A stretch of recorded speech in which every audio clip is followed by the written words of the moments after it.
Okay, good to Rabbi. So we're back in the halachas of Melaben. Good morning. Melaben is a gavaldig halacha. We learned last week and the week before. We've learned the halachas of Melaben. Melaben means cleaning, of course, right? So we dealt with most of the things until now. Good morning, Chaim. We dealt with the shalos of a daraisa. Menachem.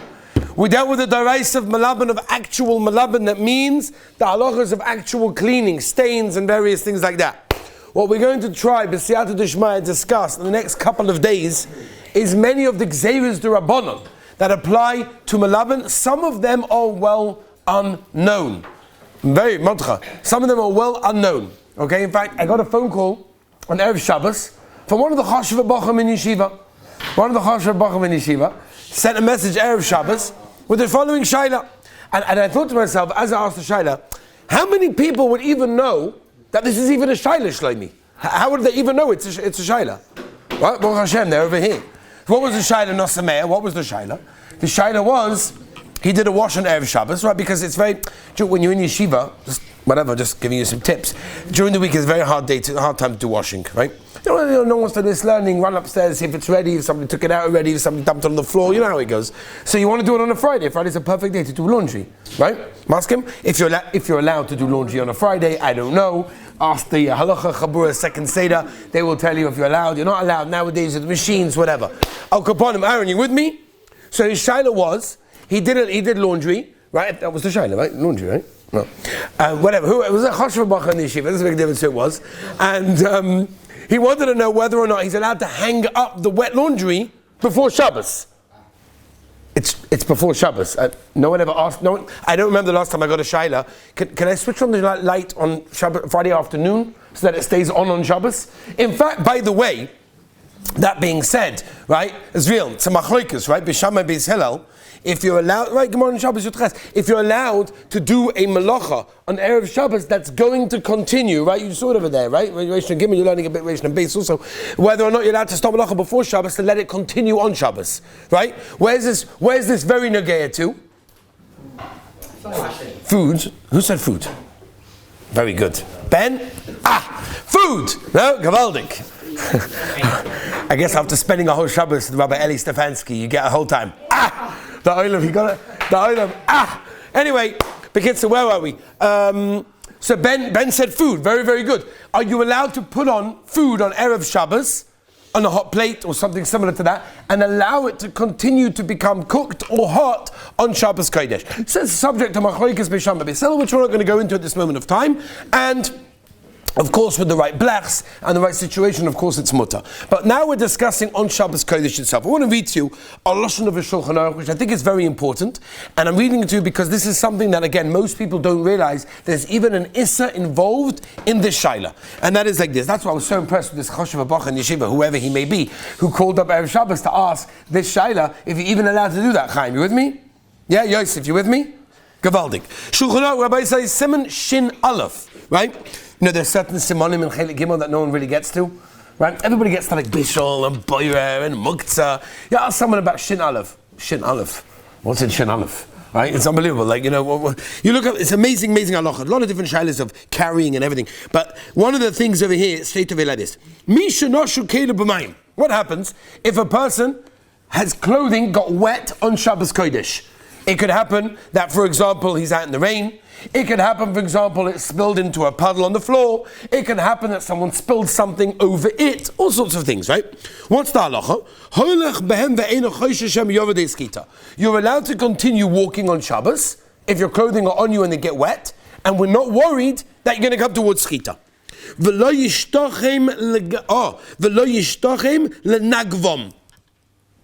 Do not hang them up to dry. Second Shulchan Aruch, Rabbi say, don't hang up your clothing that became wet on Shabbos Kodesh to dry. Why? What's the problem? No skita. I'm going to do it very carefully. I think somebody said it, by the way. Building a raft, by the way. That's a good one. Why are we not nervous about it? It's not so wet. So let's say it is very wet. Why are we not worried about skita? Yeah. By hanging it up to dry? No, while it's on. Oh, because Chazal were not choshesh that you have to take it off because of a chashash of skita. If you sprinkle salt, you're going to build a raft. No, not build a raft. Sprinkling salt, you know what, we have to discuss that, Shalip. You know, I don't know if we give share on that. That's a good one. I remember somebody came over to me one time. I was in a certain place in England. I'm not going to say where. It doesn't really make a difference where it was, right? It was a certain place in England. Maybe Yovin knows that understand. And Bekitza, I was in the shul over there, and somebody comes up to me with a sefer. It was a sefer Hilchos Shabbos. It was not my sefer Hilchos Shabbos. It was somebody else's. Mine isn't out yet, Mitzvah Hashem. And it was somebody else's sefer in Hilchos Shabbos. And it basically talked about salting vegetables, right? And why we talk? It's your fault. Anyway, so we talk about salting vegetables on Shabbos. He comes over to me and says to me, "We don't hold to this." What does that mean? We don't hold to it. I never heard of this one before. It can't be Asa. Right, if we never heard of it, well, Shkayach, you went to one of those yeshivas, of which there are many of them, that don't learn these things, and therefore, Mela, of course you don't know these things. No, it's not my fault, you didn't come here. Okay? Okay. Menachem, you with me? Yeah, Zachariah, you with me? Ralph, yeah? Okay, so I don't know what that means, you know? I remember a guy came over to me one time, and he says to me, he went to a shadchan, and the shadchan gave him an application form to fill in, like, you know, all the details, what you write, what you don't write, you know, what you're going to do, what you're not going to do. One of the questions that were written over there were, are you going to keep Taras HaMishpacha? He shows it to me, he says to me, I didn't know this was a choice. What does this mean? Right, there are choices over here. Because we don't know things, we automatically think that's a problem, right? There's a certain role that some people tell me, oh, he's a machmeh. So why is he a machmeh? Look at he writes this and he writes this. I said, one second. These are all simple halachas of Shulchan Aruch. You never learned them before. So Memela, I remember when I started teaching, this is all your fault, by the way. I started teaching Russian boys that came from America. Their parents were actually from Russia. Some of them were actually born in Russia and lived there as well. They were living in America. They came to Eretz Yisrael to learn. I specifically remember one of them. I've told this story before. He says to me, right before he got on the plane, before he went to yeshiva, he took his last cheeseburger because he knew that in yeshiva for sure they're going to brainwash him that you're not allowed to have cheeseburgers. So he chapped around the last one. But anyway, he thought I was the biggest machmeh because I taught him Hilchos Beireh. This is ridiculous. What does that mean? What type of religion is this? You can't take a cucumber out of a salad. Doesn't make any sense. You're a machmeh. You're a machmeh. People often think that. If you never heard the halacha before and someone tells you you're not allowed to do it, he's machmeh. It's a simple halacha. This is one of them. Okay, we're going back into it. Okay, you're not allowed to go and hang something up. Why not? Rabbi say no. It's real, no? Oh, Ben. You must be sitting next to someone very chashuv. Al kapanim. Okay. Maris Ayin, very, very good. Maris Ayin meaning what? What's someone going to think? That I did laundry on Shabbos. Ben HaKadosh says very good. You're going to think you're going to do laundry on Shabbos. What's that? Oh! Simcha? Moedik. Simcha's asking good. Let's get there. So first of all we have to know, Rabbi Isai, what does Maris Ayin mean? What exactly is Maris Ayin? Okay? Rav Moshe is a tshuva. And Rav Moshe writes that many times, he used to get a ride from his house to the yeshiva on Erev Shabbos for Mincha. I guess it was too long of a walk for him, whatever it was. He was an elderly man, and he got a ride. Okay, Yudala, you got this one? He got a ride, especially for Erev Shabbos. The problem was, it was after the Zman of Adlokas Haneros, right, which is very negay, right? Especially here in Yerushalayim, it's even more that way, right? In Chutzor, most places it's 20 minutes before Shkia, they light. 18 minutes before Shkia, whatever Shita Sayirei and the Shatzim brings about. Over here in Yerushalayim, it's 40 minutes before Shkia. So that means the women are lighting candles and the men are driving, doing malacha, which is fine. Because a man doesn't have to be Makabel Shabbos when his wife lights candles, right? Obviously he has to be Makabel Tosefes Shabbos. The Olam knows that, right? It's a Daraisa, right? The Gemara brings it, Rosh Hashanah. The Olam knows you have to Makabel Shabbos before Shkia. You can't just be Makabel Shabbos by Shkia. It's a mitzvah Daraisa, right? To be Makabel Shabbos before the Zman that Shabbos comes in, Tosefes Kedusha, Tosefes Shabbos. It's more than from Apostle, we learn it from Yom Kippur, whatever it is. Not going to go into that in this moment of time. Al Kaponim, he got a ride, and a woman shouted out the window, Shabbos! Right? It wasn't only in Yerushalayim, they did these things even in New York. Right? And he said, but it's mutter. I'm allowed, in Manhattan even more so. So I'm allowed to do that. It's not Shabbos yet for me. Good, you lit the candles. So he said that Maris Ayin is not something that people don't know is mutter or asa. Maris Ayin is something that people are going to assume that you're doing Issa because there is no other way. The fact that that woman didn't know the halacha, that a man is allowed to do malacha after his wife lights candles, obviously as long as he's Makabel Shabbos before Shkia, right? So it's not my problem here. And after that Maisa he stopped. and he no longer took the ride anymore. He started to walk only because he held himself to be someone Adam Chashuv Shiny. Maybe he has to be more careful. But Amaris Ayin doesn't mean anytime you do something, people could walk around and they say, I don't live for somebody else. I live for myself, which is true, and it's gavaldik, but there is a halacha, and there's a pasuk that says v'yisim nekiyim. That means that we have an obligation to act in the correct way. So, for example, if you're going into McDonald's, where Moshe talks about this in Nigus Moshe and Chelik Dalet, where he says if a person goes into McDonald's and he needs to have a Coca-Cola because he's very tired and he can't drive anymore and there's nothing else available, whatever it is. So Moshe should tell the people around him. Because of Marasayin, right? The Shulchan Aruch tells us, right? Famously, everybody knows this one, right? The Shulchan Aruch in Yodeh, Siv Pei Zayin, Siv Gimel, and Siv Dalad, also the Ramah over there, that talks about the Inyan of Marasayin, legabe what? Legabe par of things. Am I allowed to have a par of schnitzel with cheese? So you'll tell me in the Chanami, nobody in the world assumes when you're eating a par of schnitzel that it's actually got any meat in there, b'chlal, right? The look of it is totally different. But the Meiser Rapadva, for example, and Chesha V'Ephod, right, wrote down that margarine, for example, is something also very negay because it looks like butter.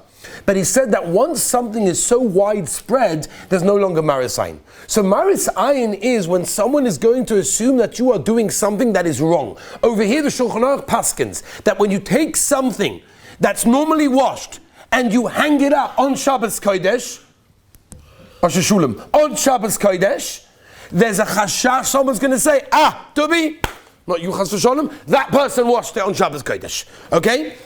That means before Shabbos, Asher Shalom, right? That chashav bracha that called up before Shabbos, Kavaldik, whoever he may be. So Lemaisa, it's mutter on Erev Shabbos, right? Because the only chashash of Maris Ayin is on Shabbos itself. Now, very important, Simcha asked the kasha. And he said, what about a coat? What's he asking? He's asking about the kasha. What about something that nobody washes? People generally don't wash, let's make it easy, a raincoat, right? A plastic raincoat. Nobody washes those things. It got wet in the rain. I want to hang it up so it doesn't get creased or whatever. Halacha is that's mutter. Anything that no one normally washes is going to be okay. That Moshe. Why is even something that you normally wash, but you don't have to wash it every time you wear it? No, if it's something that's normally washed, not every time you wear it, but if it's normally that you put in the washing machine, then for sure that's a chashash. But I thought you may be asking, so Moshe has a suffix, what about something you only dry clean? What about something that no one puts in the washing machine? Bekecher, right? People put Bekecher in the washing machine, doesn't work, right? It doesn't work, right? What was that? The lid fucks put in the washing machine. Okay, then you see the result of what they look like afterwards, right? Bekitza, if you put it, something that you don't wash in the washing machine, there's no issa, right? There's no issa. Why? There's no chashash. Someone's going to think you washed it. No, everyone knows you didn't wash it, right? So Moshe has a suffix. Rav Elyashiv Lamai says machme, something that you only dry clean. A suit. Ali, what about a suit? Now, there are suits that are washing machineable. Is that a real word? That is a real word, right? That one's a word, no? Washable. Why not a coat? Washing machineable. Where are my English people? No. Is that a real word? Washing machineable? Washable. It's too plain. It's too normal. Everyone says that. Washable? No, I don't want to say that. Yes, Tully. Washing machine. You don't like it? You don't like it? Okay, forget it. Cancel. Anything that could be washed, even if it's not normally washed every time you wear it. A coat could be washed. You just don't wash it every time you wear it. Not every time you wear it. If it's never normally washed, like a plastic coat, nobody washes that. So then there's no chashash. A winter coat people wash, but it's not normally every time you wear it. You hang it up. You don't have to wash it every single time. So Lemaisa, I asked this question to Rafalk. What about a winter coat? A thick winter coat you're talking about, one of those, right? Theoretically, you can wash it. By the way, most people, I don't think anyone puts a thick winter coat in the washing machine. Okay, people do. Rafalk Zatzal told me that it's mutter. He told me on such a thing, we're dealing with a chashash d'Rabbanan, we're dealing with a d'Rabbanan, which is also very, very hot. Now, a person has to know it's only on certain cases and certain situations, and therefore when you have a case of something that most people don't wash, especially all the time, then we're not choshesh when you hang it up, that it's going to be a problem, and therefore there's no chashash. I'll give you another example. If the chashash is that you washed it, and you're hanging it up to dry, it's only if you're hanging it up in a way that people hang up laundry. What if, for example, you take a coat or a sweater or anything and you slouch it over a stender? Anyone's going to assume you just washed it and you hang it up to dry? No. Therefore, there's no chashash. You put it on a hanger, put it on a peg, even the back of a chair. I have a suffix about that because the back of the chair is something that every people sometimes do. Well, of course they do. People put the whole dining room table sometimes. It's not how you put it, it's where you put it. It depends on the person. It depends on the person. Nobody's assuming to wash it. Correct. You put it into the cupboard. On the shower head. If it is slightly wet, what's the din if it's not soaking wet? It's only a small amount wet. So the halacha is that even though the Magen Avraham brings such a shaila, that if it's only a small wet, then it's okay. L'maisa, the Heilige Balatanya in Shulchan Aruch Harav and the Mishnah Berurah Paskin, that if it's only a small, I'm not talking about a drop, if it's only a little bit wet, it is also asa, it's included in the issa, and therefore even if you only got a small wet, when you went outside in the rain and you come back and you want to hang it up nicely, the halacha is that it will be asa in that case. Let me just end, Rabbi Isai, that you have to know as well, not only is hanging it up asa, but hanging it by the sun or by heat. Okay, the sun actually would be mutter, but to put it by the radiator, people do this, by the way. If you have wet coats or wet clothing or wet socks and you put it on the radiator, that's asa for two reasons. Reason number one, bishul, very good. Even though the some sofer says that whatever, but lemaisa bishul that gets you outside this boy, which you probably will. And also there's a issa of Melaben as well, because as we always learn, the issa of Melaben is not only squeezing but extracting the water in any way, and therefore drying anything in the heat is clearly going to be also. In fact, it's brought down over here as well. We mentioned the Shulchan Aruch, so we may as well say it again. Begodim ashruim b'mayim. Again, this is simple psat in Shulchan Aruch Art Scroll. I assume would translate it as that you are not allowed to dry it close to the fire. So put it next to a heat source on Shabbos, whether it's a radiator, whether it's any other heat source, will be problematic. To put it in the sun is mutter because that's not the derech, and that will be okay. Rabbi Samit Hashem, tomorrow we're going to go to the sugya of contact lenses on Shabbos Kodesh. Have a wonderful day.